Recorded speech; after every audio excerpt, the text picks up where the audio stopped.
people. You people. What do you mean, you people? You know what I mean. I don't. I want that purple drink. What's up, everybody? Welcome to the Alfalfa weirdest podcast. We're live like we are every Wednesday at 5 p.m. PST on YouTube. So if you're joining us from somewhere else, maybe on Spotify, come join us live. Or at least come to the channel, hit subscribe. Gentleman's handshake for doing so. All the links are at alfalfapod.com, including the Discord. You can jump in there and, join the discussion there. You can also jump into Steven's premium Magic Lines community. I think you can go to it to magiclines.xyz / alfalfa. Yeah. All right. This is the last week. Last week of a discount code? Last week of the Promo OG promo. Oh, the promo code is Wow. Alfalfa 75, correct? Yes. For $75 off a month And Alfalfa 800. if you want to get off the yearly. $800 off. Yeah. 50% of people signed up for the yearly. No Yeah. shit. Yeah. Really? I thought that was pretty People like a impressive. good discount. Made me think I wasn't charging enough money, to be honest. That was my main takeaway. That's the OG. It's all right. Yeah. It's all right. I appreciate OG benefits. Appreciate the support. I had to have a little conversation with WAP today to get my money. Why they haven't paid out yet? No, they hadn't paid me out. I'm like, where are my payments? And they're like, so we've looked in and it doesn't appear that there's any content in your Discord. I was like, the fuck there isn't. I went off on them. They were trying to withhold I your was like, money? do you have any idea how much content I've produced in the last 2 weeks? I've produced so much content that like I'm about to explode. That's offensive.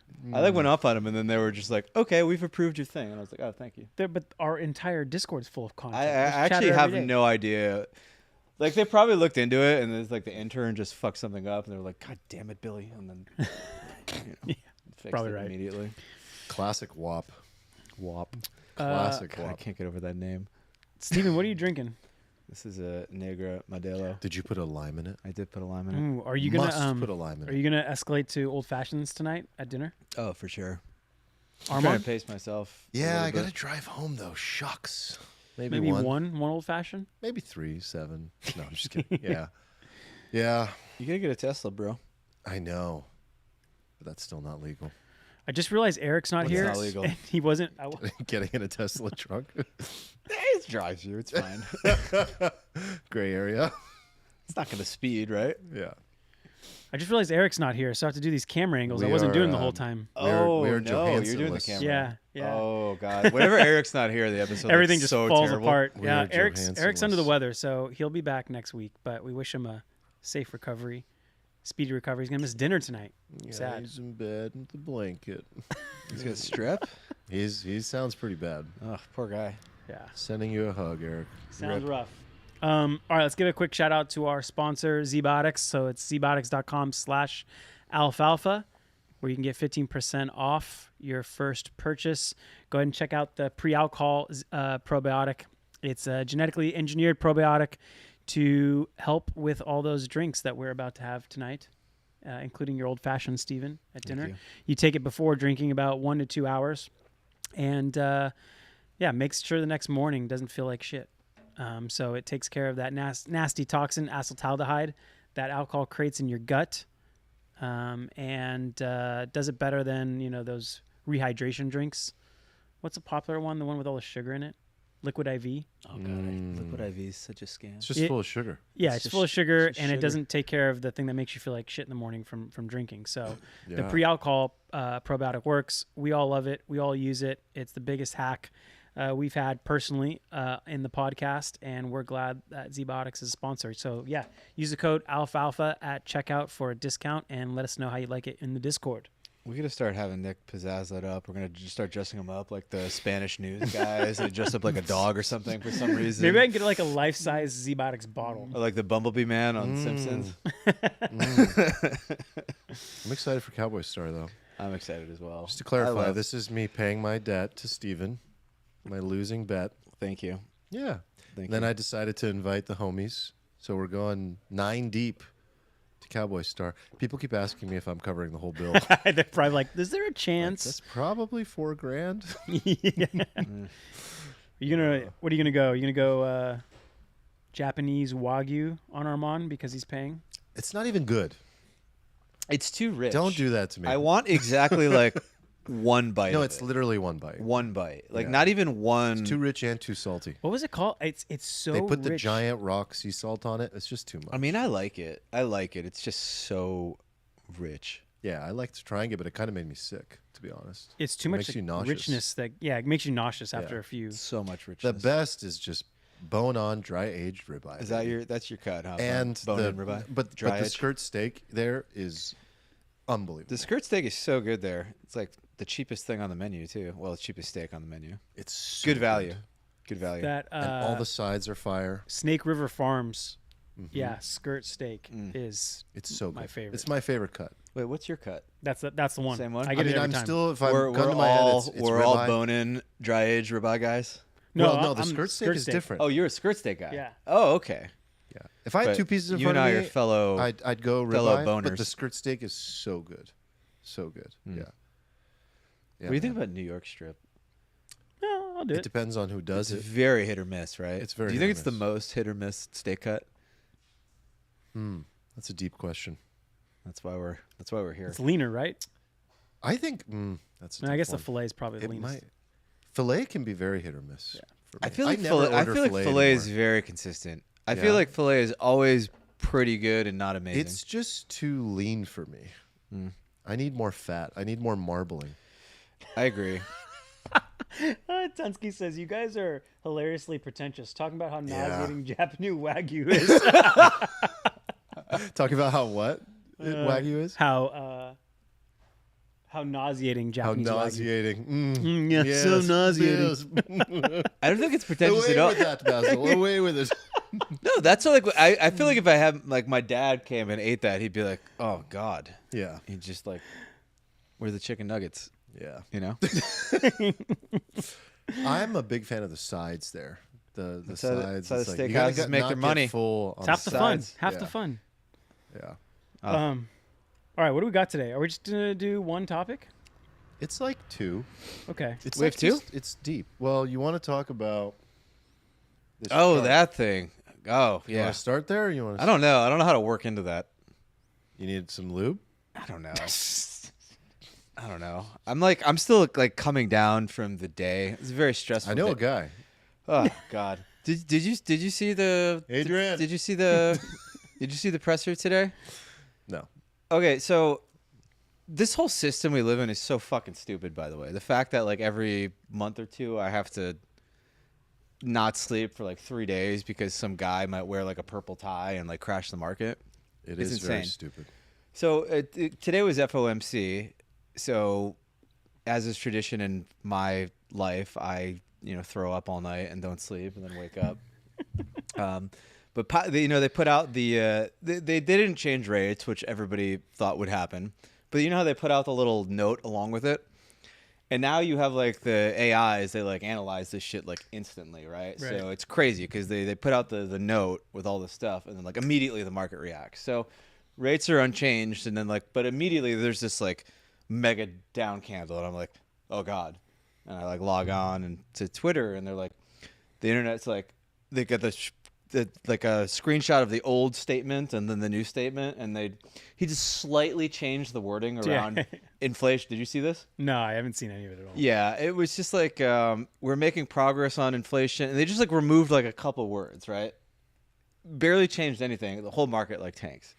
And I'm like, God damn it! So I'm like selling shit. This is bullshit. I hate this because I thought it was gonna be a nothing burger today and everything would go up, and then like 20 minutes later, Powell was like, "Oh yeah, that was just a typo." No way. He And said then it was a everything rips typo? back up again. It was said like, it was a oh, that typo? was like just a draft thing. He's like, that didn't mean anything. And then the market just turbo reverses, and I'm like, this is so I'm glad I missed this. stupid. I'm glad I So missed this. I was just like, fuck this shit, and I just left and went to dink some balls. And now here I am. You little dinker. My life, yeah. So you seemed stressed when I came in. Yeah, too. big week. Yeah, entrepreneur side of this podcast been You crushing? intense. Crushing? Yeah. Yeah, Yeah. but sometimes but the also- weight of your crushingness Yeah, can that's a good way to can put get it. get, The get, boulders. get heavy. Crushing comes with carrying some big boulders. Yeah. I'm like, is that deep? No. Crush. It's not deep at all. I'm We just need completely just out of like it. we need just like a quote wall. Just like Have you ever been so like fried or tired that you sound or feel drunk? Yeah. literally every day. Armand and I yes. passed me. each other on Monday, and we kind of just hey Yeah, we man. barely locked just eyes. like It was- tapped each other I in the think you back. gave me a a little- little yeah. tap of the back, yeah, you got hey. this, buddy. That's why men just evolved to like grunt. Yeah, we don't have to say much. Now you don't even say anything. You just nod. No, I know how his whole week was going, but just today. Do women do that? Do they just like nod? No, I believe there's No, like they discuss. 10,000 more It's words. like a whole like They ritual discuss. exchange. Yeah. They have like a whole thing when they kind of meet and just like, oh, I love your shoes. I love your top. You know, they could have this exchange, the exchange of the compliments. And Yeah. then, Disarming. is that what that is? That's like the Yeah. checking of the. Like It's the like knives. disarming. It's like showing like I'm a friend, not a foe. But they pick up on like faux like qualities in between the context of what is said. That was deep. Yeah. So there's like They have little good radar. there's like little negs within. Yeah, they the have good radar. They're compliments. like they'll have like a really positive conversation with another woman and then walk away and be like, "She is such a bitch," and I'm like, "What do you mean? I didn't see it." Be like, I She's love like, your "Oh." bag. I remember that was so in 2020. Yeah, it'll be like the tiniest little. No, that was too aggressive. It'll be like Yeah. something more subtle than that. Yeah, Yeah, yeah. I don't know. What do we know? We're not women, We just nod. but I know that we grunt a lot. All right, let's get into DeepSeek. Okay, DeepSeek. I feel like I have to say it with like an Indian accent for some reason. DeepSeek. Yeah, DeepSeek. Deepak. Yeah. No, this isn't Indian. This is a Chinese company. Everyone's probably at least heard of it. AI. Come across the news a little bit. But yeah, Chinese company, AI company that was born out of a hedge fund that has about $8 billion under management, launched their AI model, one open source version, and then one like an iPhone app that you can download and use proper like you use from OpenAI. And it shot to the top of the... It usurped everything. It was like Usurped number one ChatGPT. app in the App Store. And then, when you compare these models, it kind of outbeats or is comparable to O1. So Comparable. yeah, free. comparable yeah, open source and free. with just all the usage you want. Right. So I guess this kind of brings up a few different things. Like, I guess one of the breakthroughs was that it had extreme training efficiency. So they had some numbers that were out there that seemed very low, but like they said, it took us $6 million incremental dollars to train this model. And obviously we know OpenAI is spending hundreds of billions of dollars. So yeah, extreme amount of training efficiency, the Doge for model training, if you will. They found a much more efficient way to do this. Let's see, what else about it? I guess the Well, if we main... could leave that thread open, so they say. Yeah.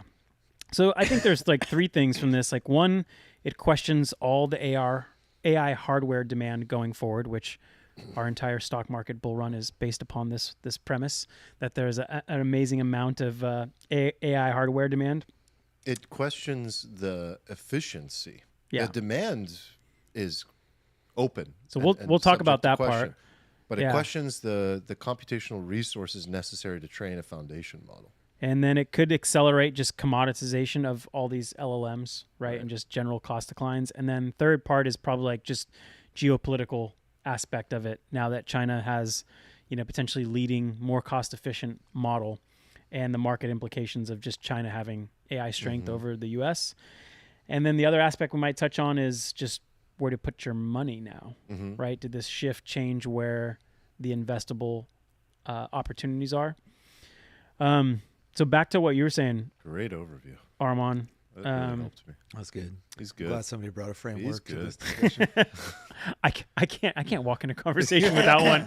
I'm literally handicapped without one. We'd be handicapped without you. So thank you. What do you think about that initial point? That the AI hardware is now full. The demand for the AI hardware is fully in question, and I guess we're really kind of pointing at Nvidia here. If their demand is as high as we think it's going to Yeah, be. and maybe I'll also open the door for a subject within 1A, Stephen, which is that, or maybe this is maybe 4A, the topic number 4, around the, I told you I'm drunk, around the implications for the market and the short case for Nvidia that your buddy wrote that article. I just want to plant that seed that we'll get to that, which went pretty viral, right? And he was on Bankless the other day. Yeah. So, Oh, nice. yeah, that's Steven's friend. So, well, there's a lot of assumptions here, with number one. It's just like no one knows, first of all, what the reality and the truth of the situation is. People that are prominent, like the founder of Scale AI, came out and said, look, my understanding is they have like 10,000 of these H100s. This is a lie. And then a lot of people are shaming the people that say it's a lie and saying you're focused on the wrong thing.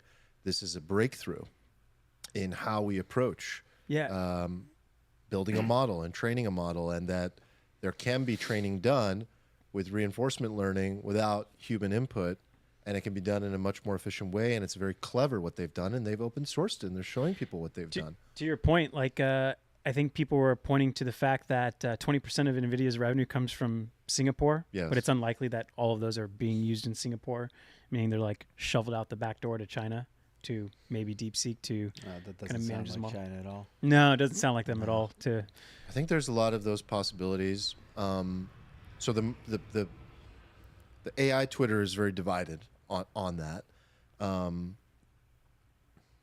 I think that is an important point, though, because it changes everything. It's like, did we just experience like a monumental breakthrough? Like, was this the Sputnik moment for AI, and now the race is on, and there's just like a whole new sort of capability that was untapped that we now have access to that changes the entire landscape? Or is this a psyop?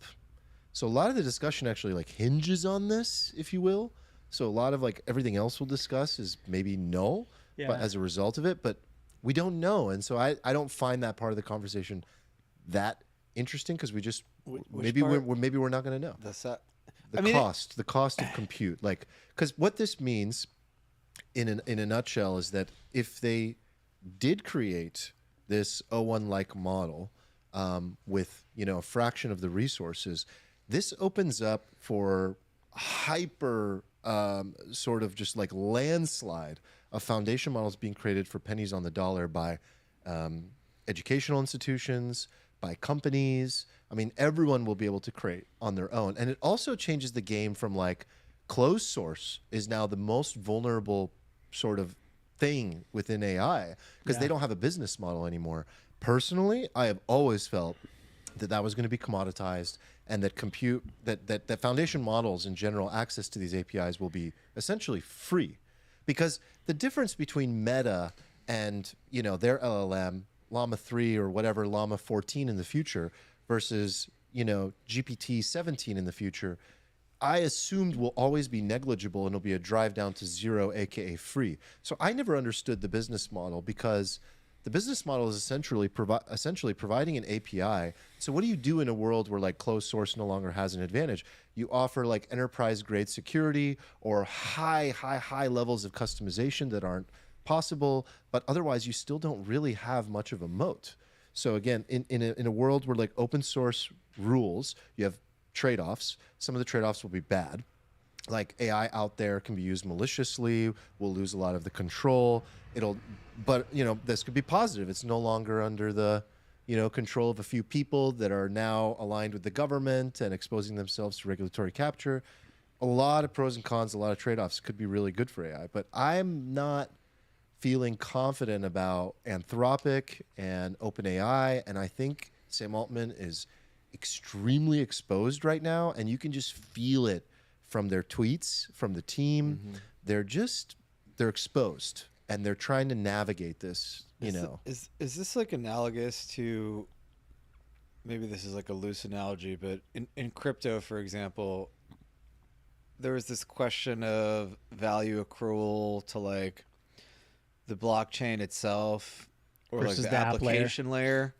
And now we're in this situation in crypto where block space is basically like mega abundant. Yeah. And we're starting to see applications like actually capturing like that's a good analogy. Value. Yeah, I think is so. that roughly correct here? Like you think like the... Yeah, but it'd be like just adding a little nuance that like imagine the block space was controlled by like just Ethereum, and like I don't know, one or two other players, but then suddenly the capability to provide cheap block space became like almost free Fully overnight. abundant, yeah. It free. sounds like a good thing 99.9% the off. way you're describing it.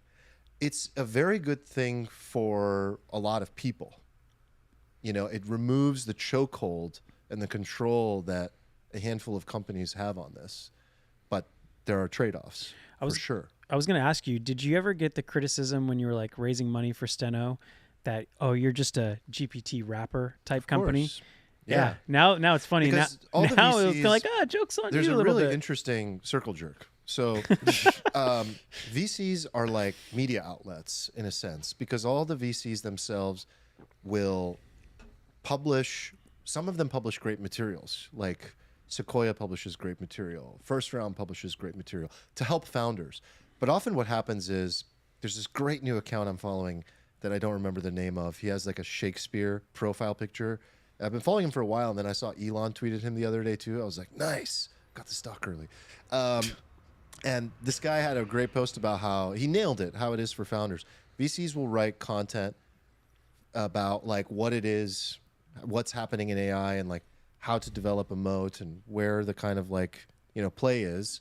And then founders will like use the materials that they learn from them to sell to the VCs that I deserve your capital.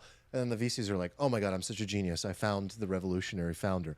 But what's really happening is that the greatest founders are totally the antithesis of that. They see something completely different.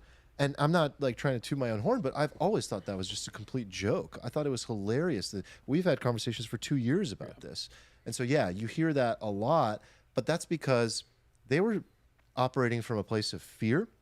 They saw all the capital just like concentrated to these models, and they were like, okay, that's where the value is going to accrue in infrastructure and with these frontier models. And it's unclear who the winners will be. It'll most likely just be Nvidia and OpenAI and maybe Anthropic. But then suddenly that has just like started over the last 6 months to turn on its head. And applications, hyper-verticalized voice AI agents, hyper-verticalized for a use case or for an industry are the winners going into the future. Yeah, I mean, I think you perfectly described like phase one of this was all infrastructure, Nvidia, the big winner, obviously.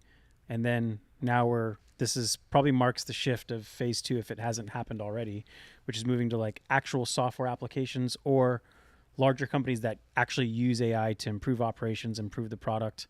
And I think we've been talking a lot about AI agents on the pod. I think this is when this starts to come to light, like things like ServiceNow or any of the other, you know, publicly traded companies. And I have a list of them we can go over in a bit that are using it in their service offering. So yeah, good description of kind of like phase one, phase two. So is this then like bullish anything that's a wrapper? Again, if like what we believe is true, and by the way, the other potential sort of like thing that could have happened here is that like all this IP could have just been stolen, you know? Yeah. It's like all these OpenAI people had, you know that's something that's been floated around a lot. I saw that Twitter. they used a technique called distillation, which essentially like borrows off of existing large models to inform like a smaller model or train it. And that early on, I don't know if they fixed this, but if you had asked DeepSeek, you know, what are you? It would say, I'm a large language model built by OpenAI. Yeah. Because it was potentially trained off of so much of its data and model that it actually thinks it's ChatGPT. Well, what they did, and correct me if I'm wrong, is like instead of basically taking all of the original raw data and training it on it, they basically use OpenAI or GPT in some way to sort of like farm data like through that. So it like creates kind of like new data. Synthetic data. Synthetic data. That's what it's called. And in doing that, is that your understanding of what happened? Mm-hmm. So like somehow more efficient process. And that was already going to happen. Like I think OpenAI is already there where their newer models are informing the next model. They've kind of like reached that, you know, escape velocity, if you will. One of the big things, like I've been like kind of trying to catch up on this because like I don't know a lot about this stuff, right? Mm-hmm. Like it's been like an interesting rabbit hole for me to go down. I didn't know before that like we ran into a wall of like there's like no more data. Like we've got all of the data. like all of the we got all the words on the internet, all the books, like all this like kind of like good data, right? And then and then there's this other chunk of data like YouTube videos or stuff. You transcribe all that, but like how good is that data versus the data that's on like a published Yeah, I mean, textbook? we started to play with like synthetic data. Like we have thousands of, say, customer support emails, right? Tens of thousands. But maybe on a newer product, we only had, I don't know, a couple hundred. And we're like, all right, well, how are we going to train this thing off only a couple hundred responses? So we trained it off a couple hundred responses to then create like 10,000 similar messages that were fake customer service messages that we'll use to train the responses back. So we try to play with like creating synthetic data to try to do it. So we have a little experience with it, but So fascinating. it's particularly useful in like these cases where there's not that much to go off of. One thing I thought of is, you know, they made some like improvements in inference and how much compute it takes. And again, maybe my language might be a little off, but I think this is directionally correct. But that basically this shows a trend where inference can run off of smaller and smaller compute. So eventually you could see like a year or two out where you could run a lot of these models, or at least the inference, on a phone or a laptop. So you could see, and maybe like iPhone 16 was going to be a huge. Yeah, one. I was just going there. Like Apple, Dell. I think Apple played it right. So what Apple did is everyone's been shaming Apple for like not getting involved in AI and not spending and not building. And Apple's like thinking what I've been assuming, like this is all going to fucking zero. They're pouring hundreds of billions of dollars into this. Did they say They're that not directly, or do you think they got lucky? No, they didn't go out and announce it publicly. No, they actually said that we have initiatives. They were just slow. They've just been very slow. And then they've been all focused on-device AI, right? In partnership with OpenAI.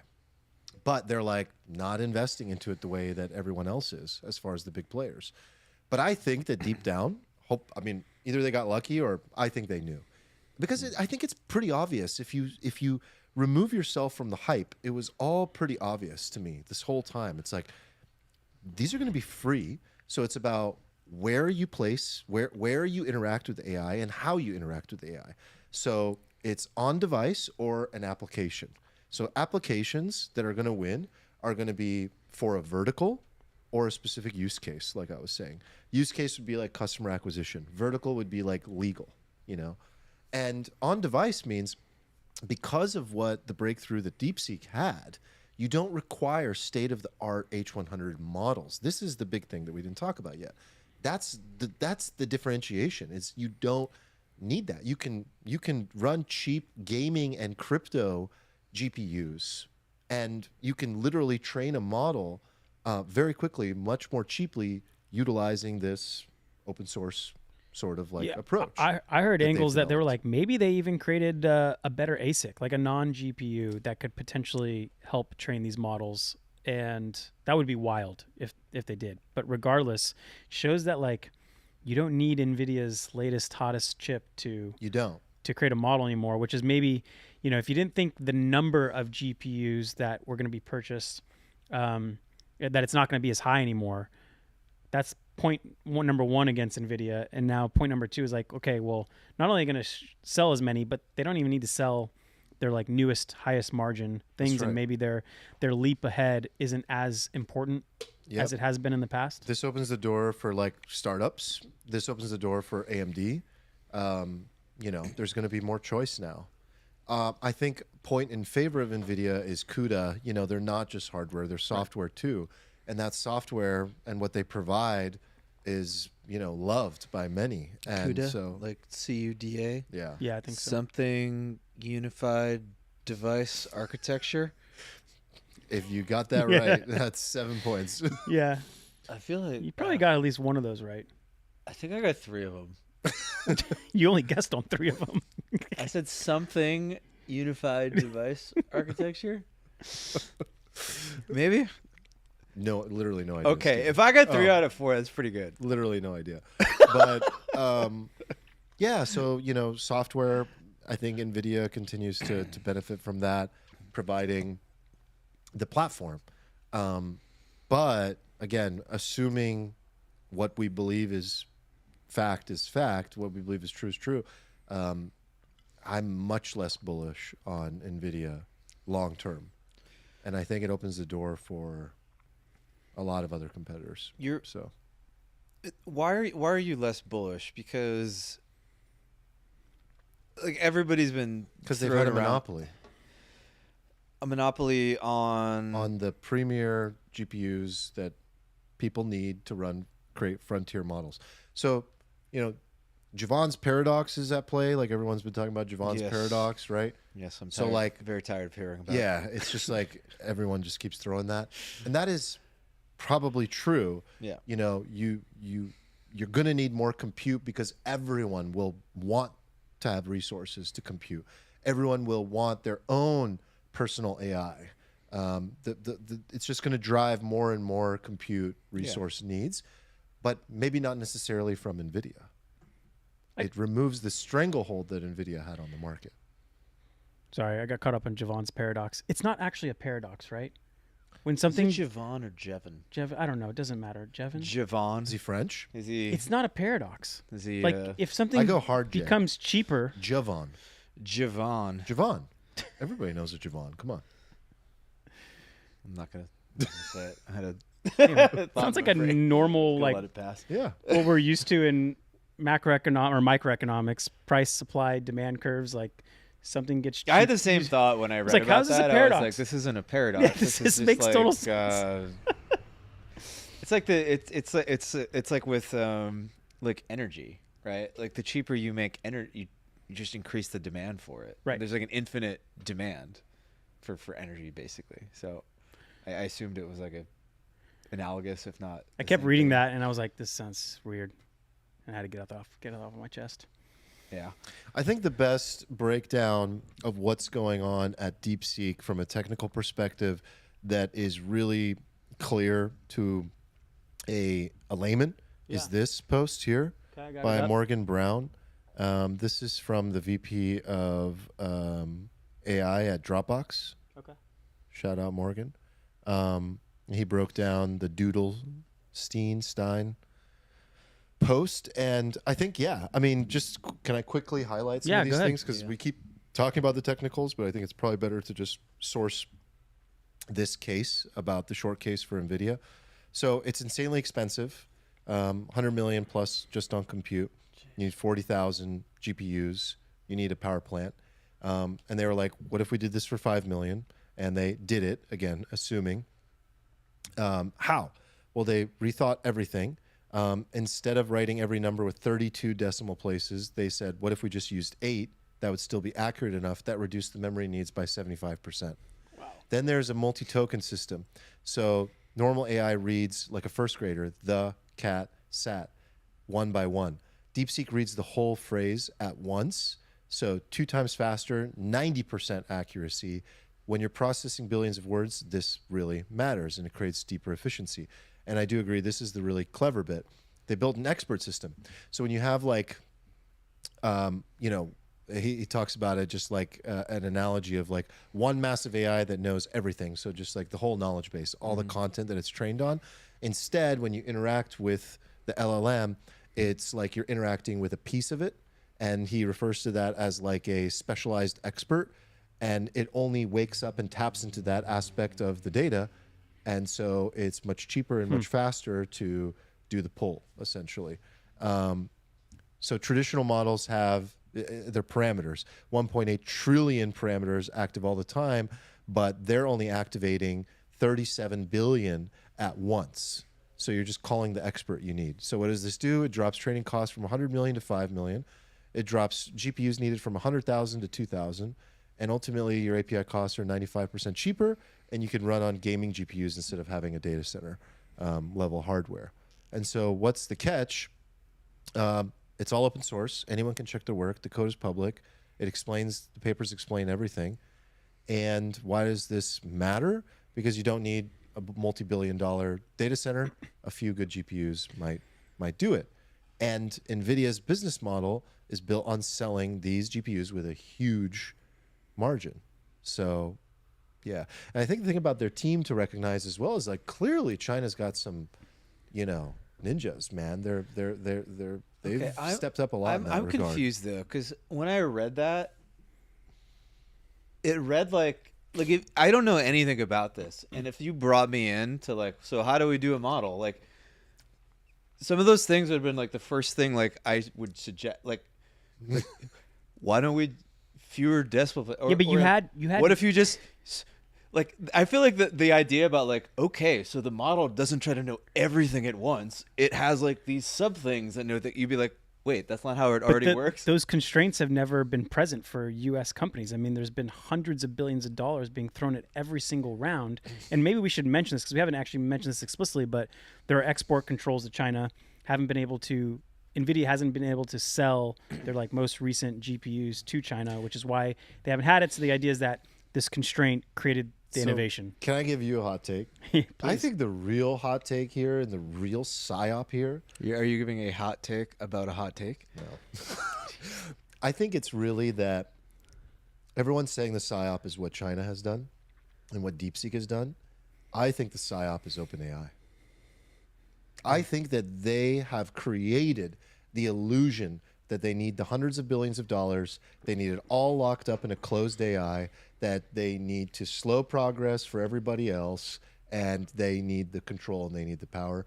And I think that whole thing is very questionable and clearly demonstrated by the gag orders, the extremely tight NDAs, the people who have left that started that company. Every single senior executive and builder is gone. I think they're up to no good, and I think it's a psyop. And I think that China just exposed it. DeepSeek just exposed it. Well, I saw a funny tweet from Avishal from Electric Capital. He said, "Ironic that we got free AI from a hedge fund and $200 a month AI from a nonprofit." I loved that. I retweeted it, or I posted it in Discord. Oh, that's good. Yeah. I mean, that doesn't sound like tinfoil at all to me, because Sam Altman has always struck me as a bit of a Bond villain. Dude, he's a total villain. It's just always crept me out. So yeah, implications are, like we were saying, AI development becomes way more accessible. Competition increases dramatically. The moats of the big tech companies look like puddles, and hardware requirements and costs plummet. Man, it's incredible if you look at it as a consumer. If you look at what this does for you as a consumer, this is a... Mark Andreessen, I forget the exact phrase of what he called it, but he was like, I think this is the most important thing I mean, for me... He called it the Sputnik moment. Yeah, that's what it was. That's why I said it. And I think for me, I look at this as like, I know when we talked about AI in general and ChatGPT coming to the market, it felt like a revolution. In my opinion, this is the real internet moment. From this moment on, this is like the new internet is here. Like we were stuck in DARPA days before and now. Yeah, something like that. Yeah. Yeah, I mean, from a consumer, from like a business standpoint, Brendan, who was playing with some AI models internally, building some of our AI agent systems, I think within a day he plugged in DeepSeek in there and he's like, yeah, it's better. He's like, this is awesome. Wow. Like we just got better because we just swapped in the model we were using, and all of a sudden the What do you guys like? Have you guys played with it? Yeah. So what do you like about it? Because I know what my answer is really clearly. Like within the first 5 minutes, I understood why it was better. Well, I mean, O1 model will show you its thinking, but it's like summarized thinking. The DeepSeek model, as it's providing the answer to you, it's showing its thinking as like a first-person human. It'll literally say, okay, amazing. So the user just asked me this, this, and this. Okay, I'll try this, but I should also think about this other component, and let me like double check my work. And it reads like that, as if someone is in a first person thought process, running through all the examples. And then after it's done thinking, it spits you the answer. So it kind of personifies the AI when you see it written out. That's exactly my reason too. Yeah. I think what it does is, by watching it think in real time and how vulnerable it is, the way it exposes itself, it creates trust. You begin to develop like a deeper connection with the model. I mean, it's weird. Yeah. It's really trippy. Have you played with it, Steven? It's but intensely different. I've watched people have videos of them doing. So I watched like the video of it. It's live, different, and man. I was like, oh, this is interesting because it's kind of going through the process. One good and it's example. like, no, that's not. It's like kind of going back on it. Mm-hmm, That was interesting to me because it's always felt to me that when you use these things, they just go down a path and then they're just like, nope. Whatever, I'm on the path. I can't turn around, and it just keeps self-justifying the path, even if it's like obviously wrong, which has always been one of the weird things. And until you're like, that doesn't sound right, and then you're like, oh, absolutely, that's totally wrong. Let's try it this way. And it's just like, why didn't you do that in the first place? The best example to watch this is like, I think someone asked it, what's the larger number, 9.1 or 9.90? And it just goes through this kind of a elaborate. You would think it would just know the answer right away, but it's not. It goes through this elaborate thing, and it's like, wait a second, are they trying to trick me? Wait, this has 2 decimal places, so is that bigger? And it like double checks its work, and it literally uses like human, like, okay, no, this is definitely the larger number, but let me double check, make sure I don't seem embarrassed. You know? Oh wow, it's wild to watch it. I saw the same example. Yeah, it's great. I think that's what a human being needs from an AI. Is to be able to peer beneath the veil and understand what is going on. Otherwise, there's this disconnect and there's this lack of trust. And the more trust that the AI can build with you, the more likely you are to go deeper into more complex problems and conversation. And then pretty soon you're offloading everything because you trust it enough. And that's when you have AGI. Like, we're getting closer and closer to AGI for that reason in particular, I think. We've already talked about we're already there. But yeah, I think know you really think that. I think I underestimated that feature at first because in the O1 model, it's default closed. Like, you don't see the thinking. But if you click on it, all they did was open it. It'll give you some like it's just like summary steps it took. But this one is default open, and you get to see. And it's more detailed. Yeah, and it's humanized. It talks in the first person. Talks like a homie. Yeah. Anyway, I think maybe that's underemphasized at how much you relate to it, and it personifies it for you. Can we quickly talk about just maybe before we get into like money making aspects of it, like the repercussions of having a Chinese, even if it's open source model, be the proliferating AI model out in the world, and maybe they're obviously, this is the first one we've seen that has like a major leap, but Alibaba announced its own model that says it's better, and obviously DeepSeek's probably already working on the next version. Yeah. So I guess, are there any repercussions other than when you ask the model what's Tiananmen Square, it doesn't answer you? Is there any other like aspects of that we should be worried about? Like, forget the money making part. Just is there a back door? I got to think in like an open source model that it's probably pretty tough to put a back door. I mean, I did see, so in crypto we had Eric Voorhees drop that Venice thing, which I won't talk about the token or whatnot, but like it basically seems to be like this like aggregator of different models, and like one of the things he was pitching is that like you could use DeepSeek and not share your data with the Chinese Communist Party. And I was like, is that a thing? Yeah, but then you're sharing it with him. Are you? Goes to their servers, yeah. If you want to have a private conversation, you need to install LM Studio and run it on your own machine. That's the way. Can you do that with DeepSeek?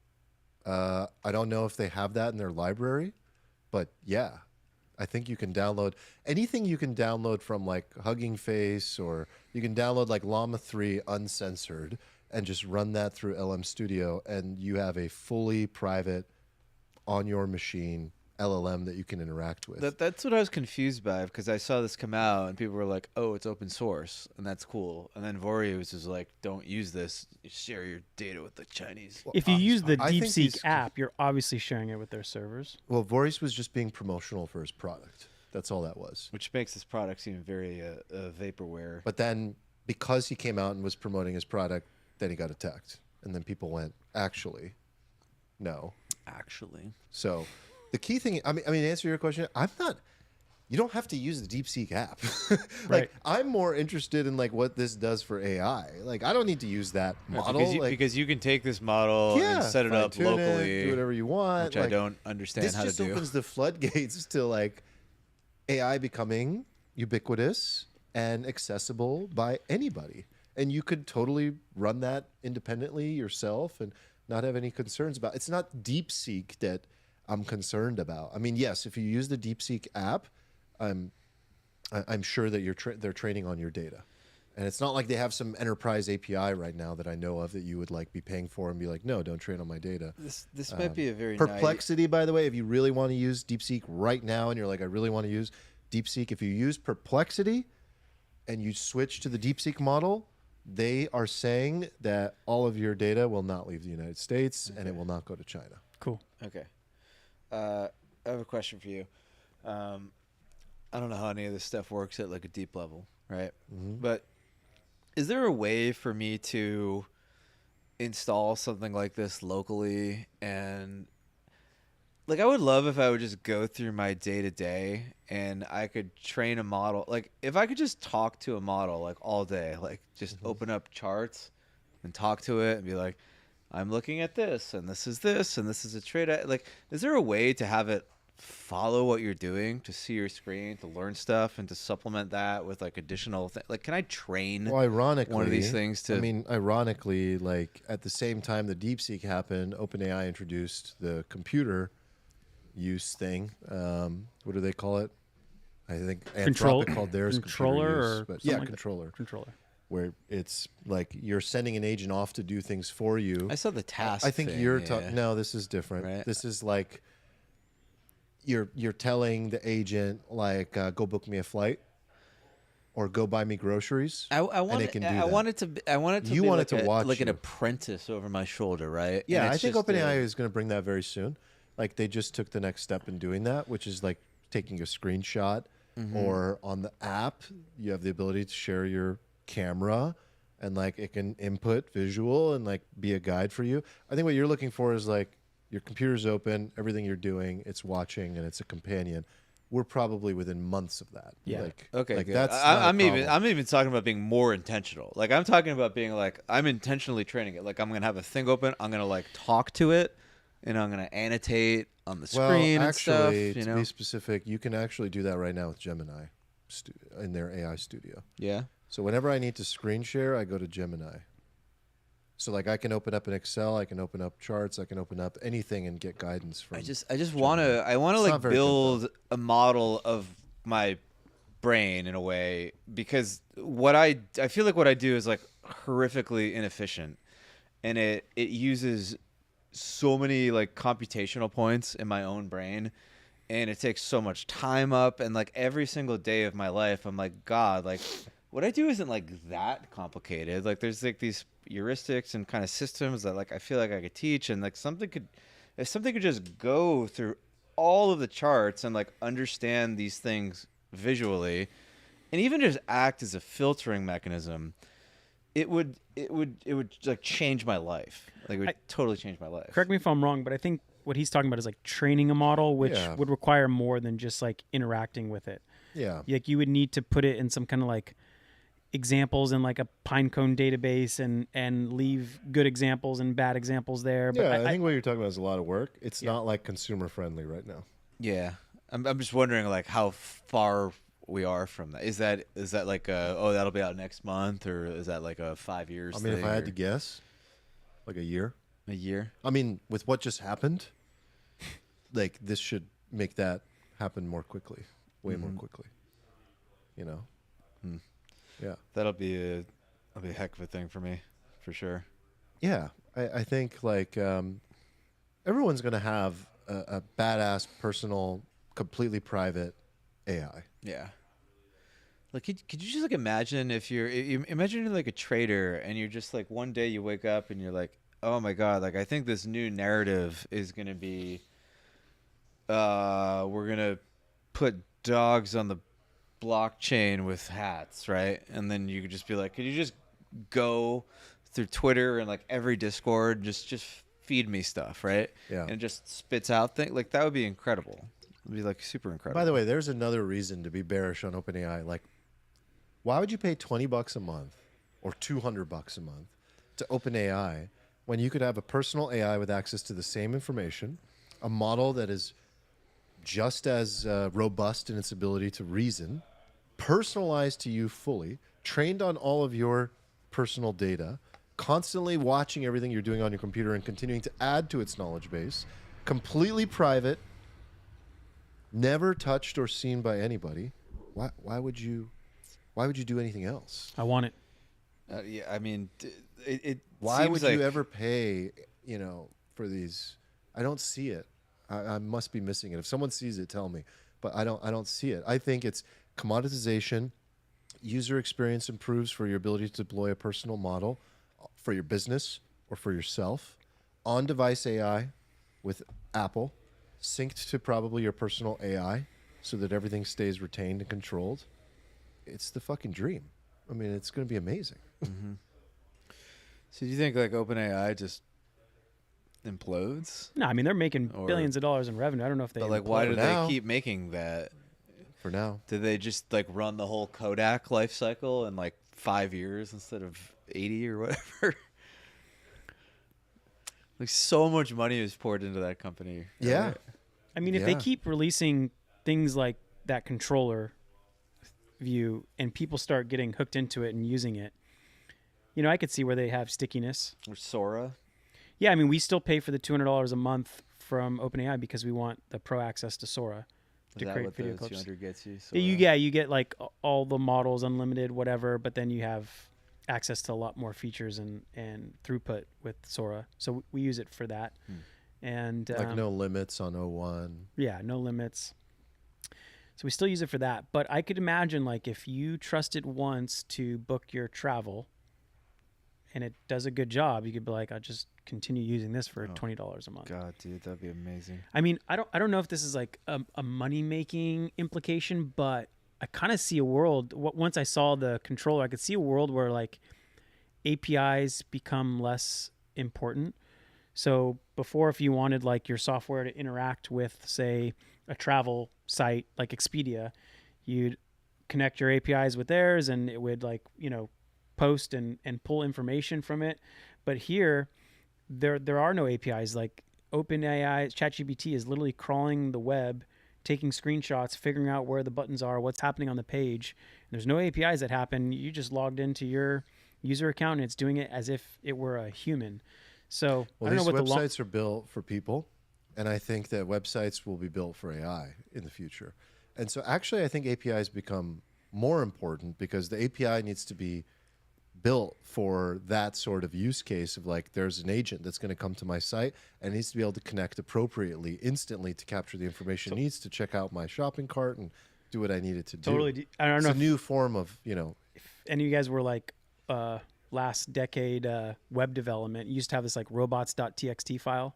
Just made it easier for Google to like crawl, index you. index your site. Yeah. And there could be something similar where like there's something Yeah. annotated in the code, which is like Because it's not for robots, it's not this is readable. where all the buttons are and what's going on in Yeah, the site. exactly. Yeah. Yeah. That's what I mean. It's not readable. It's not accessible for an agent. They have to like slowly click around like a human would. Right. So yeah, I think it's going to get differently. I was talking to our other buddy Nick about this at the party over the weekend, and he was like, asking me about what we're doing and all that kind of stuff, and he was just like, dude, I feel like it's just going to be like where the agents just interact even between companies. Like a vendor and a buyer will just send their agents. And I was like, dude, it's going to be like, have your agent call my agent. But like the new AI version of that. And it's completely true. And I was like, he was a little concerned. And I was like, I wouldn't worry.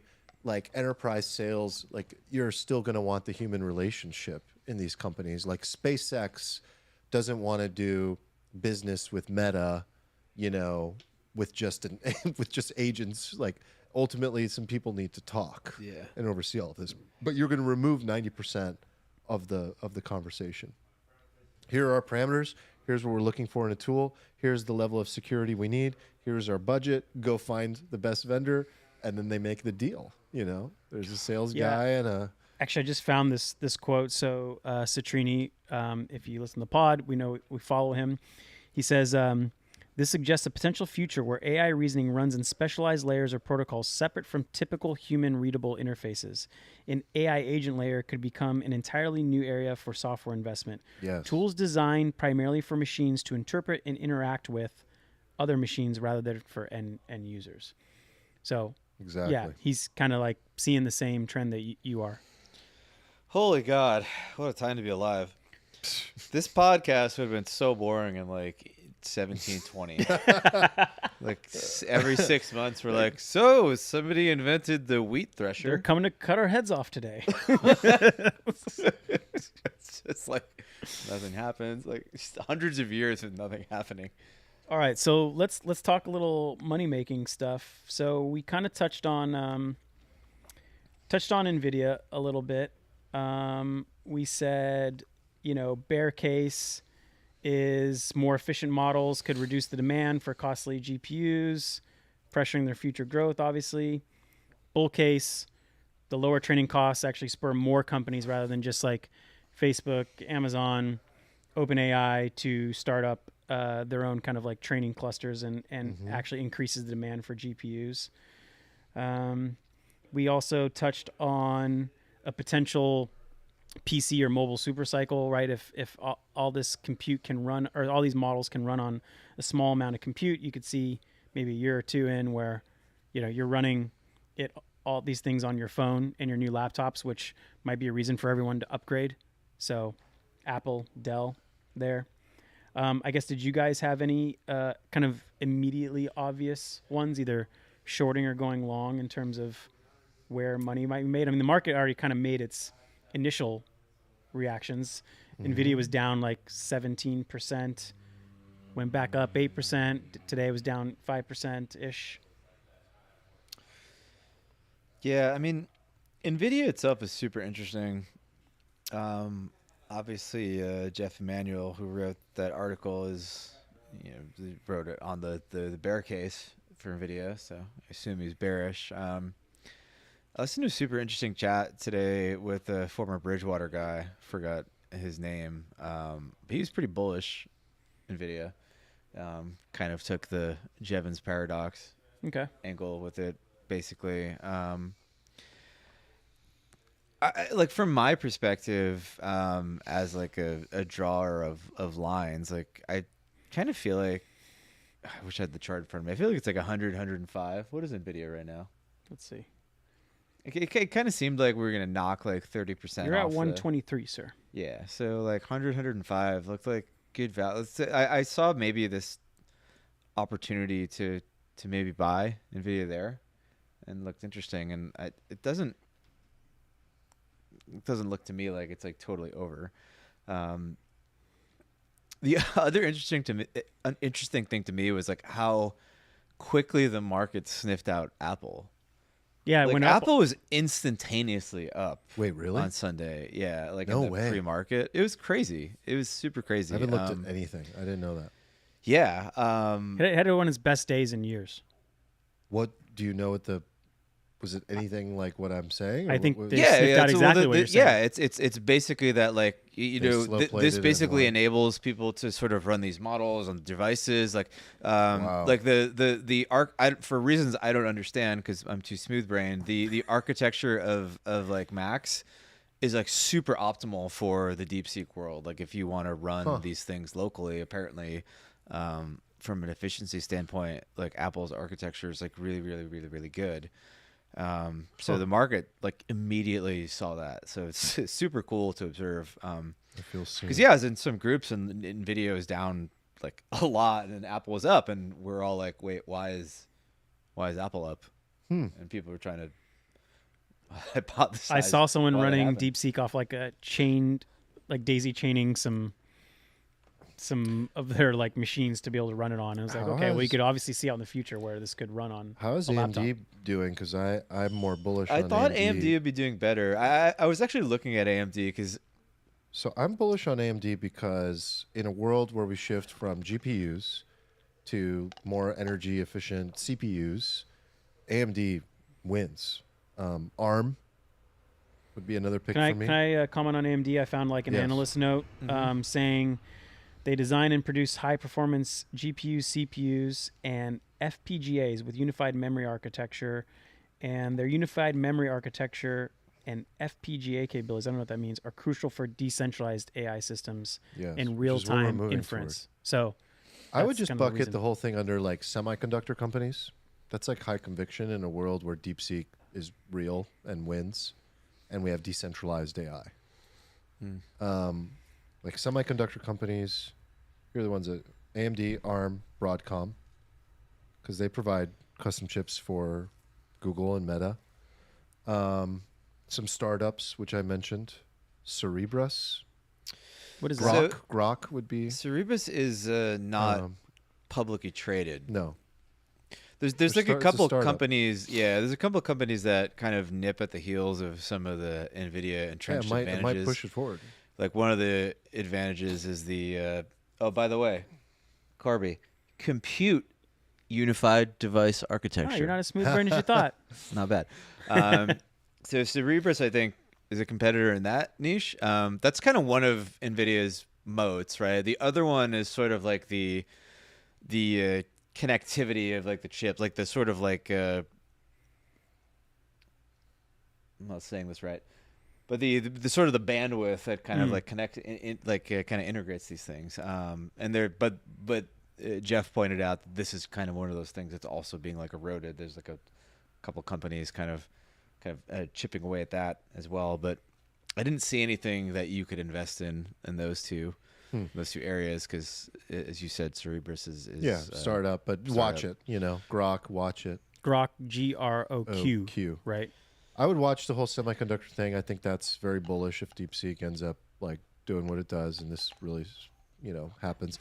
The other one maybe would get you guys excited that I've become more bullish on is crypto, actually. So like in a decentralized AI world, you need more decentralized infrastructure. And so I was thinking about like which ones are at play, and I don't know a lot about them, but I was looking at Render. I was looking at BitTensor, Tau. And Tau in particular, am I saying that right? Tau, T-A-O. Tau, yeah. Tau in particular is basically a marketplace of like accessing these decentralized models. And like there could potentially be a really interesting partnership between DeepSeek and BitTensor. And like there's more plays that could come as a result. But when you have AI out there in that way, you're going to need these like decentralized protocols to support the newly found infrastructure that's happening on a smaller consumer and smaller company. Why does it level. have to be on a decentralized like server network? Why can't I mean would I be able to run DeepSeek on my favorite cloud software? Sure, but I think it's just like incentivizing personal ownership, autonomy, and like for example, I learned that they have a marketplace. They reward contributors. Another one called Akash Network. Oh yeah, you talked about that Never before. heard of it. Wasn't listening, I guess. But I mean, there's adoption hurdles, crypto volatility, all that stuff. But my other one is actually my brother's company, Databricks. So like infrastructure as a service. Is it a publicly traded company? It is. No. Oh, actually no, It's but not. it's the It's due top for candidate IPO. for IPO. I need to make a So- play here, man. So Fiending. Snowflake is, which is their biggest competitor. So you Snowflake? could buy Snowflake, but Databricks has a Persian CEO, bonus points, Oh, wow. and they're not yet public. Bullish. So you might get in cheaper. No, the guy's a lunatic too. Like he's legit. Snowflake? I feel like I've heard of this thing. No, Yeah. Databricks. I mean, That you said, but Snowflake is a competitor. Snowflake is a competitor, is public. And then Hugging Face is private, of course, Yep. but they've been funded like crazy. Yeah. Yes. And there's IPO Pumped. potential there, or an acquisition target. Maybe they get in to Google or something. But yeah, like the why is even with open source models, startups and enterprises will still need these tools to deploy, monitor, and secure their AI systems. So infrastructure is interesting. Do you think it's bullish for crypto stuff just because there's just a general vibe shift to open source, decentralized. I do. It's not like that specific. It's just I do. more of a vibe shift. I do. Yeah, it's interesting. I mean, you cited Tau and Render. What does Render do exactly? I They're shorted like a I shorted the GPU, fuck out of Render on Monday actually. And Render actually tanked, but Tau pumped very hard I think on this news. Render does like decentralized GPU kind of rentals or whatever you want to call it. Wait, Tau pumped? Yeah, I think Tau did pretty well if I'm not an idiot. mistaken. I literally thought about this over the weekend and then took no action. Yeah. Yeah, I mean, look up the chart. Because over the weekend I was Pretty sure playing with Tau pumped. DeepSeek, and this week has been I haven't looked at anything. Yeah, How's it done? Let's see, 7 days. Render's a big question mark. It's up me. 16% on the last 7 days. Okay, Not bad. rookie numbers. I think we still have time. I haven't touched Tau. I've never quite understood it. It pumped so hard at one point, and then everybody in the it pumped timeline so was hard. talking about it, and then I 10x. was like, fade.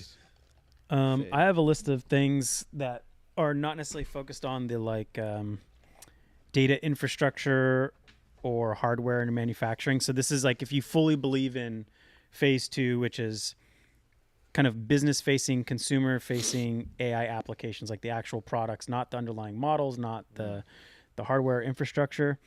So your brother's old company, Twilio, was on the development tools, so things that developers use. So they kind of like have some AI-based task prioritization and frameworks that make automation useful. They have Twilio, which is their original product, sends out text messages.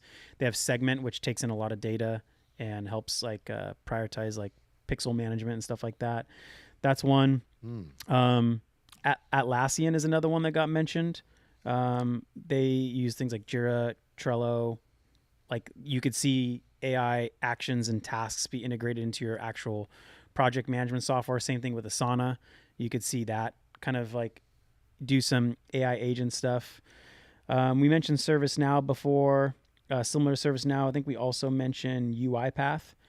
So they do complex automation that requires like decision-making frameworks.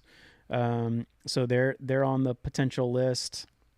Some marketing-oriented ones. So people use HubSpot for CRM, marketing automation, emails. So you could easily see them add on some AI agent features. Klaviyo is a big email marketing service platform. You could see them integrate some AI agent stuff. One I'm already a shareholder of is AppLovin. So AppLovin is a if you look at the chart last year, it is one of the top 3 highest performing stocks of 2024. I think it went up like 8x. Wow. And I'll just give you our personal interaction with it. It's not like insider knowledge or anything, but they're a platform you could buy ads on. And we got approached by them, and they were like, we're specifically looking for companies who in any single account have spent over $20,000 a day on Facebook ads. And we're like, okay, we're one of those. So we sent them a screenshot, and they're like, okay, you're in. And we get in, and primarily the only thing you've been able to advertise on AppLovin is mobile apps. So they show ads inside of your favorite mobile app games, and they really just market other apps. But they started to expose it to more of Facebook's advertiser base, like e-commerce companies.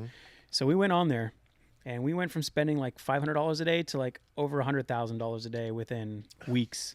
And the thing was just pumping, and I was like, oh my God. Like, if we're doing this, we're pretty small. Like, if we're doing this, there's probably another 100, 200 e-commerce companies doing way more volume than we are. So I bought some call options that expire just after the next earnings date. It's a very risky one because it's like trading at like 100 times forward earnings. So bro, this stock chart is insane. it is. Holy God. But anyway, all I know is like I've seen our advertising, just like how much we're spending. We're spending more on this than Facebook and Google.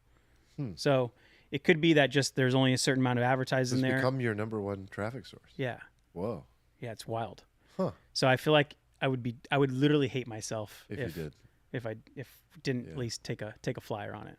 Yeah. So anyway, smart. AppLovin's in this just because, like, of course, I don't know if this is more marketing, but they have some AI-enabled insights to help with user acquisition. trying to think of any of these other ones look good or ones that we recognize. There's a company, CCC Intelligence Solutions for insurance claims. Obviously, that's like a very automation prone area. And then there's like you mentioned, vertical specific ones. There's a lot of like regulatory and legal ones. So one is called Fiscal Note. Another one's called Intap, Vertex, and Relics.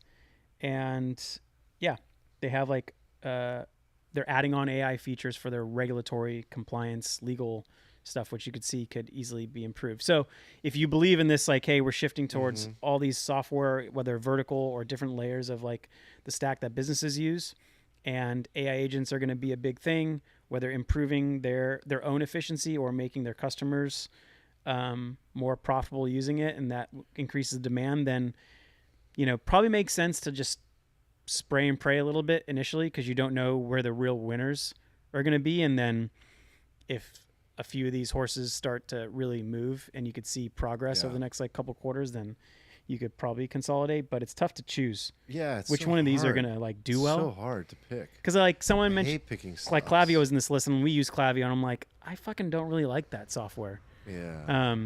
But that being said, to pick a stock, it's like it requires such high conviction. Yeah. Yeah. Speaking of earnings multiples, I realized that like Nvidia is only at 30 times forward earnings. It's not like that, you know, that high priced. So, you know, if there's a bear case, I can't see it going like, what's the market average? Like 20 something. S&P is at like low 20s in terms of PE multiple. I feel like PE multiples are a freaking meme at this point. Yeah, but I mean, even if you're worried about Nvidia, it's not like it's trading. I mean, it's trading at 50 times trailing, but 30 times forward. I mean, some people shoved in hard this week. I just feel like putting multiples on something like that, it's just like so ridiculous, because it's just like the assumptions are, it's like tiny changes in the way the world is, and you're like way off. You're way under, you're way over. I mean, it's easier on the low end, right? If something's trading at like a 7, which a lot of these like Chinese, I think you and Eric talked about this on Irresponsibly Long, like the extremely low multiples that some of these Chinese tech companies. Baba's pumping. Yeah, that was a great call. Looking good. Great call. And I mean, just FXI, the whole index in general, you know, could pump, because if you just follow like the midbrain AI AI company from China. Okay. Buy all the like, you know, Facebook, Amazon equivalents in China, just because AI is about to kick off there, and you just buy the FXI. Baba back? Baba's back, man. Well, I mean, it's you know, a little pump off the bottom after being down like 94%. But no, I was talking to Buy Punks about this actually, and like the sentiment was like interesting, because he's like, oh, I like want to buy that stuff, but I can't, because if I do, I'll lose my job, right? Really? Yeah, because like basically what happened with China was like there was a point where everybody was like, I need to get the fuck out of this uninvestable shit, right? is Like what everybody like had to sell, and like people, you couldn't even get a market for it. Like this stuff just went to hell, right? And it just went basically to zero. And now degenerates like us can kind of come in and buy this stuff because we're like, oh, I think it'll go up, so we buy it, which is like logical, right? But if you're in some of like the kind of tradfi like circles where you get these, you work at like a wealth management or something, right? You can't buy it yet, because if it goes down like again, you just like lose your job. Like people be like, why the fuck did you buy that? That thing's down, like you're fired, right? So like there's like I feel like there's a lot of people who like want to buy this, but they can't, because there's like career risk attached to it. Yeah. I mean, you can't be contrarian, you know, in those situations when something's labeled uninvestable. It's like Bitcoin. It's like all these people who are like, yeah, I can't wait to buy this when it's $10 trillion. And it's like, what? Yeah, I can buy it when it's 10 trillion.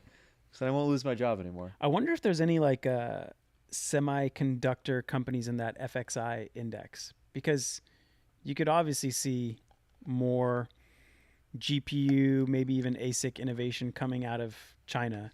If you can imagine that they've been constrained these last few years, that there have to be some homegrown companies that have come up with something that might be good enough, or at the very least underestimated enough to be investable. But I don't know if they're necessarily part of like a U.S. stock exchange tradable index.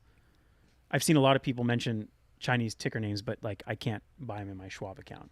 Maybe in Interactive Brokers you could. I don't know. I can't wait till Bitcoin's like 200K and I can just start investing in stocks again. It's gonna be a very happy day in my life.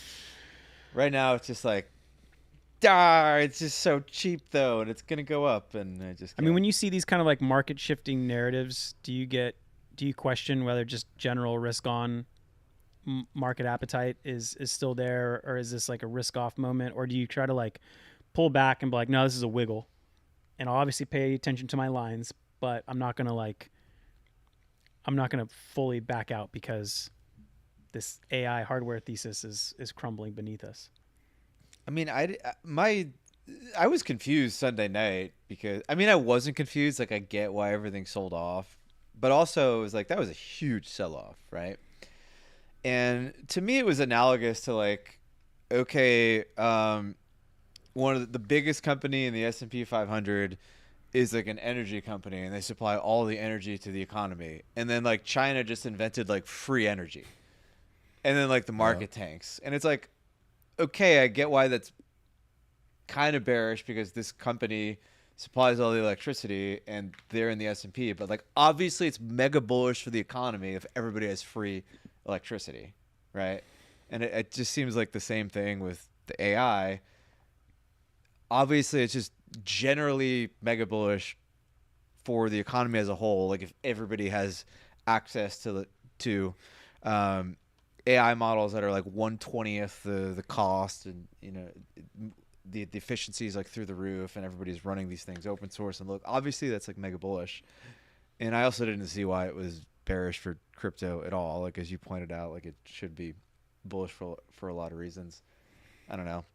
My main sort of conviction was that Nvidia has topped on like a relative valuation sense. Like I think like Nvidia Bitcoin probably already did top. I saw you post something about that on Twitter. What were you trying to get behind that? I didn't. I mean, the Nvidia Bitcoin chart is really interesting because it's kind of like two market leaders in these different areas of like mega risk on, right? And Bitcoin and Nvidia has been kind of like this like oscillator for a bit, and Nvidia has been ripping, right? But like at this point, what is Nvidia, like $3 trillion? And it could be interesting, like all this money that is like hot ball of risk on money that goes to buy, TradFi number go up shit. If number stops going up, like does that money just go into money markets? No, it probably just goes into what else is going to go up. You saw the Dow went up, I don't know how many percent the same day NASDAQ tanked and Nvidia tanked. I actually didn't see that because I was only watching the freaking NASDAQ, but that makes sense. Yeah, man, I saw, let me see if I can pull this up, but I saw that like we had a day in which the entire index was down, but you had more individual stock winners than losers, which obviously just speaks to like the concentration that we had in these indexes. Yeah.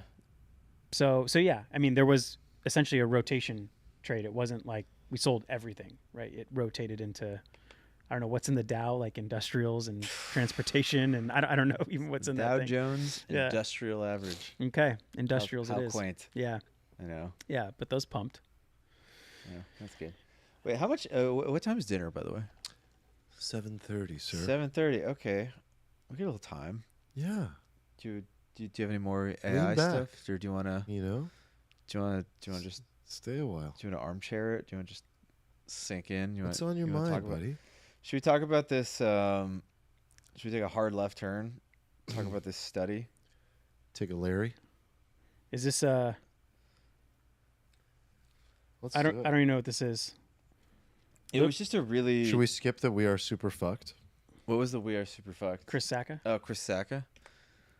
Yeah, let's take a left turn. I listened to his video, and it was just I don't like, think there's a lot there that we have. We don't have lawyers in our business anymore, and the caption was like, "We're super fucked," and I was like, okay, what? It was just an AI nihilism. No, whatever. Okay. All right, give me Fuck that your. I see the title of the. Can you switch to the It says screen, conservatives sir? love people, liberals love rocks. I don't know what this is about. I don't even know how to cue this up. Okay, No, that was sorry. a good. I That got was it a back. good clickbait headline.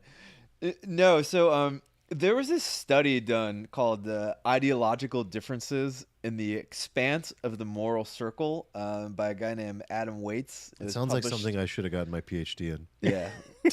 It was published in Nature Communications back in 2019, actually. And the study was interesting because they basically gave people like moral dollars. Like they're like, you have 1,000 moral dollars, right? And you have to make a budget for what we should assign these moral points to. And then they gave them the spectrum of everything from like your family, your extended family, your closest friends, your countrymen, all the way out to like all like animals, mammals, all animals in the universe, everything in the universe, and then basically just like, you know, just everything, like rocks and shit, just like at the very end. Like, so imagine this like onion. But what was interesting is like somebody on the internet took that data and they made like a heat map of it Yeah. by political ideology. Okay. And this thing on the screen is basically like a heat map of conservatives and liberals when they do this like moral allocation. Yeah. So if you're watching, in the center of this circle is the things that are closest to you, like your family, your extended family, your closest friends, all your friends. And then at the other end of the spectrum, on the outside of the circle, going from the furthest in is all things in the universe, everything natural in the universe, including rocks, all organisms, all animals including microbes. So you can kind of get the point that the center is more people focused and like Yeah. the outside is. And by the more way, sorry about the thing at the bottom. Like somebody took this and made it all. I added some commentary to it. All right. So what do you see here?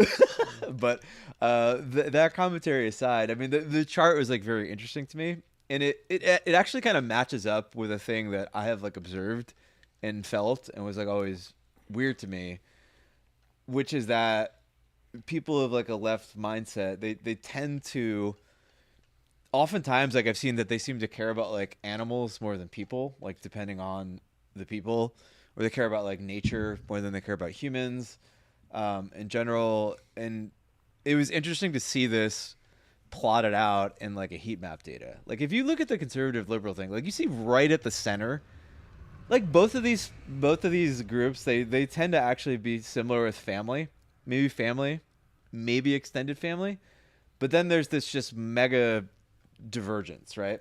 And the conservative like caring thing is like very linear. Like it's very hot at the family, and as you go out towards like the universe, it just kind of cools down linearly. And then the liberal thing is weird. It's like very concentrated at the family, and then it just goes cold. And like some of the individual nuances are like really interesting. Like people who are liberal, like they care about generic person on Earth more than countrymen, right? Or they care about people on continent more than people in the country. They care about people in the world more than people on the continent. And then as you go out, like it gets like very hot. Like the hottest layers was 14. So all organisms in the universe, right? Like is like a very Right. And I mean, you could this kind of makes sense, right? You could look at like climate change, for example, and energy policy. If you lump them all in together, you could, I think, safely make the assumption conservatives are more humanity focused, which is like, no, we should use the energy that's on the planet to progress humans. And you could probably easily make the assumption that like liberals are like, no, this is the only planet we have and we should take care of it. And it doesn't matter about that humans individual. are a problem. Yes, you're right. They're a parasite on the planet. Yeah, that's the extreme version of this, and like I think we talked about this like we had our overpopulation episode way back in the day. It lines up. Yeah, like, and I have friends who are like very liberal, and I will like talk to them, and they will literally just be like, "Yeah, the world would be better if all the humans just died," and I was just like, well, "What? Why?" They deeply, deeply feel that what we've done to the Earth is so tragic that we don't deserve to be here, and we should leave the Earth alone. Yes, and they deeply feel Or that at like least what fix it. America has done is so tragic that like Yeah. they kind of value the world outside of America more. Or, like there's Right. this like weird. Do you think that people are just born this way and then it sort of manifests an ideology, or do you think that it is something about the ideology, like a person gets drawn into the ideology and then the ideology sort of promotes this like value system? If you were born on another planet and you were the only person there, what would you believe?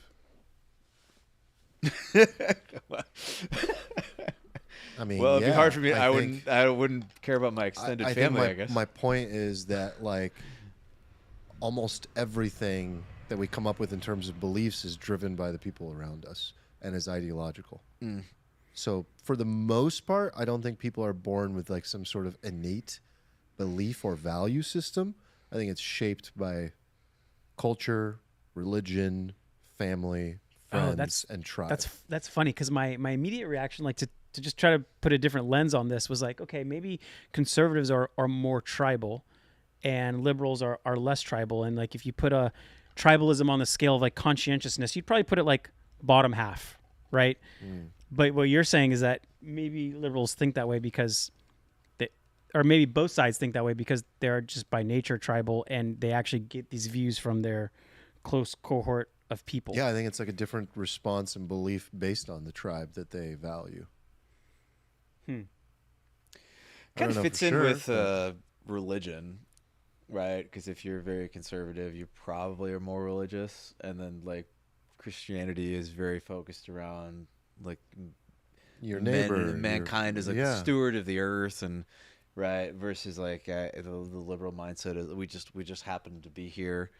We came about through this like random process. Yeah, there's probably more atheism, more like non-religious folks that are liberal, and like, you know, more scientists in general. Yeah, you could see that. I mean, you both seem like you vibe more with the heat map on the left, the conservative heat map. I don't know if I always did though. Where do you differ though? Do you? I guess I don't now. Like you know, it's funny in these moral points. Someone would be like, "Oh, do you donate to charity?" I'm like, "Well, yeah, like my immediate family." That's like that's why would I go give some anonymous like foundation in which 80% of the dollars actually go to some programs when I could like just give it to my immediate family that needs it or their life could get better because of it, whether they need it or not. But like, so I don't know. That I guess that's kind of like a similar test of like, where would you put these dollars? Like, do you want to put it in these charities that help the universe, or do you want to just give it to your immediate family?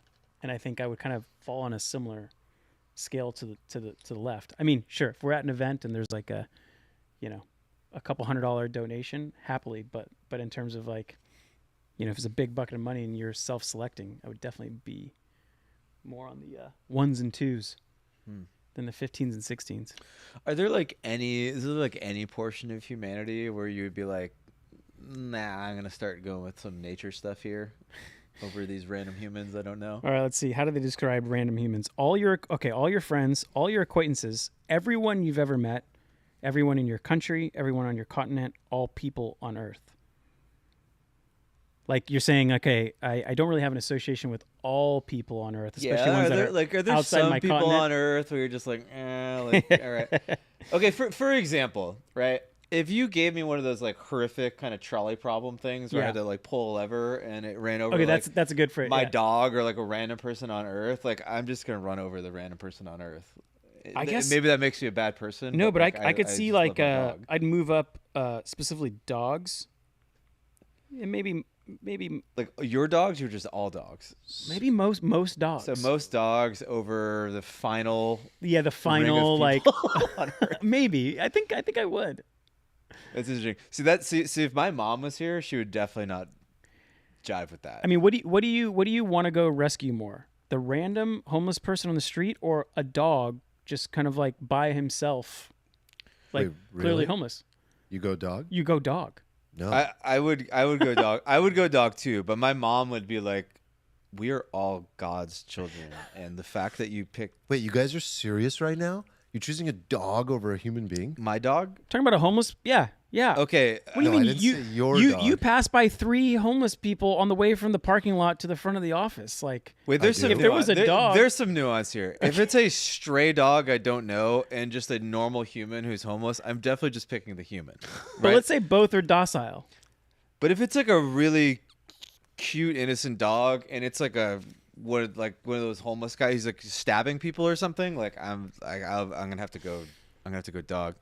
Is this conversation taking a dark Okay, turn? hold on. I don't know. I'm fascinated by it that we have different answers. First of all, we're not following what they did. We just are spinning it. I guess what they No, did we are is, following what they did. Well, they were asked we're to signing allocate units. allocating moral units. how one should ideally divide them. Yeah. And then they did it a second time, and they were asked to divide them as they personally do actually in their daily lives.